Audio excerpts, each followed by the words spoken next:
Zimiston torining xabari qaraganda, Xitoy kommunistlari Sharq Turkistondagi musulmonlarning cho'nglarini atalmish tarbiyalash markazlariga qamab, ularning ballalarini xitoylashtirish maqsadida bog'chalarga qapsab milliy kimligini yo'qotayotgan mushundaq bir kunda bu tarbiyaning sirtida qolganlarga hech xotirjamlik bermadi.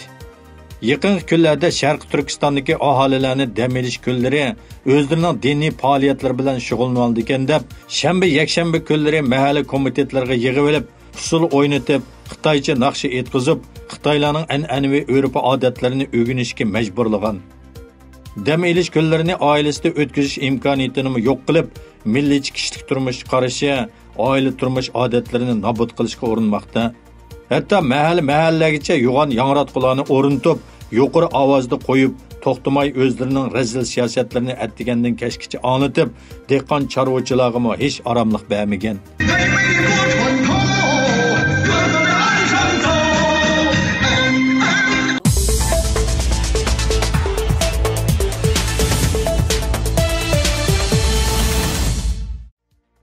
Muhammed bin Salman o'tgan hafta Xitoy hukumatı 3 milliondek Uyg'ur, Qozoq va boshqa musulmon xalqlarni yig'ib olish lagerlariga qamab, xalqarada qattiq tanqidga uchrayotgan bir mezgilda Xitoyni ziyorat qilgan.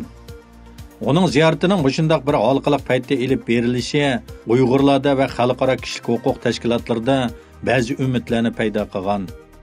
Ular bin Salmanning Bejinda Saudiya Arabistonining ichki haram muhofizachisi degan nomini joriy qildirib, lagerdagi Uyg'urlarning taqdiri haqida Xitoy taraf bilan so'zlashishini umid qilgan.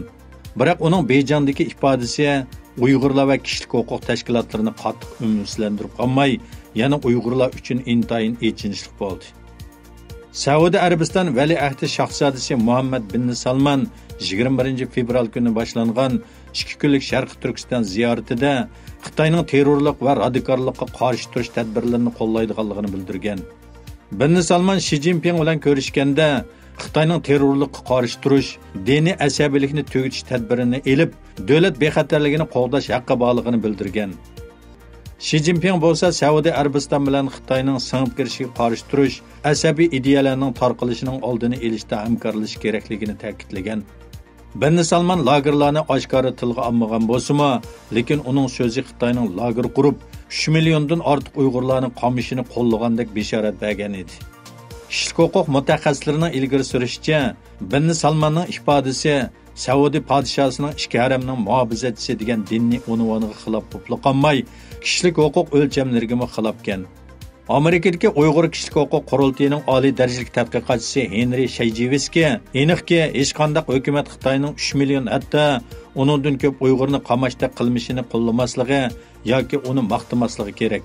Boshqa hukumatlar bu o'rinlarning ochiq-oshkor emasligini tanqid qilishi, Xitoyning izdiraksiz g'oyib bo'lganlarning oqibati haqida nima uchun uchur bermaydiganligi, shuningdek lagerlarda tan jazosi yuz berayotganligini, kishilarning o'layotganligiga doir ahvollarni so'roq qilish kerak. Buni so'rash har qanday bir hukumatning mas'uliyati.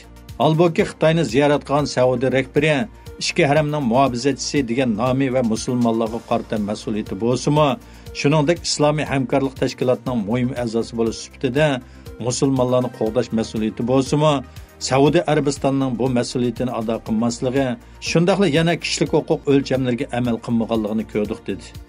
Bin Salmanning so'zi kishilik huquq tashkilotlarida umidsizlik paydo qilib qolmay, yana xalqaro taratqularda g'ulg'ula qo'zg'agan.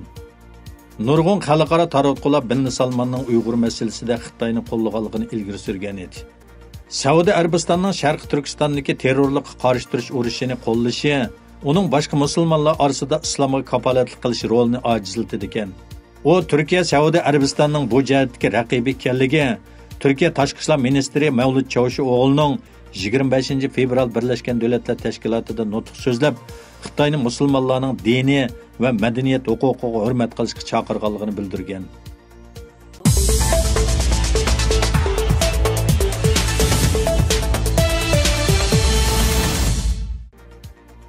Hong Kong mediasining xabariga qaraganda, Xinjiangning Sharq Turkistondagi zulm siyosati Xitoydagi boshqa o'lkalarga va qo'shni davlatlarga eksport qilinmoqchi.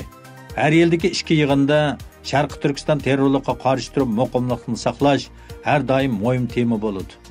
Atalmış Xinjiang Uyg'ur Avtonom rayonlik partikomining sekretari Xinjiangning metodi bulturdan beri xalqaro jamiyat diqqat qiladigan qiziq nuqta bo'lib keldi.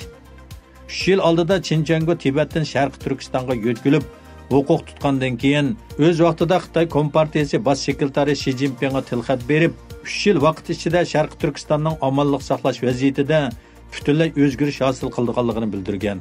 Sharq Turkistonda 2 yildan beri hech qanday zo'ravonlik, terrorlik voqeasi sodir bo'lmadi. Uning ustiga kasbiy tarbiyalash markazlarining ochilishi Xitoy yuqori qatlamining muayyonlashtirishiga erishdi. Sharq Turkistonning terrorizmga qarshi turish andisini pishib yetilgan tajriba deb qaralib, Xitoyning har qaysi o'lka va rayonlarga, hatto qo'shni davlatlarga eksport qilmoqchi. Beijing Markaziy televiziya stansiyasi yaqinda Sharq Turkiston terrorizmga qarshi turish haqida maxsus film ishlagan bo'lib, filmning mazmuni millatlarning inoqligini o'rtaq barpo qilishni o'z ichiga olgan. Ba'zi analizlarga ko'ra, bu Xinjiangning Sharq Turkistonni idora qilishiga chiqarilgan xulosa, hatto Xinjiangning Sharq Turkistondan Beijingga qaytadiganligining beshorati deb qaralmoqda. Oldingi yilning oxirida Xitoy Kompartiyasi hukumatı ko'p qatim chet elning axborot vositalari va Xitoyda turishliq chet el diplomatlarini Sharq Turkistonga taklif qilib, kasbiy tarbiyalash markazlarini ziyorat qildirdi. Ziyorat qilish faoliyatini atalmış Xinjiang Uyg'ur Avtonom rayonlik hukumatining taklifi bilan Markaziy komiteti tashviqot bo'limi va Tashqi ishlar ministrligi bir tutash o'rlashtirgan.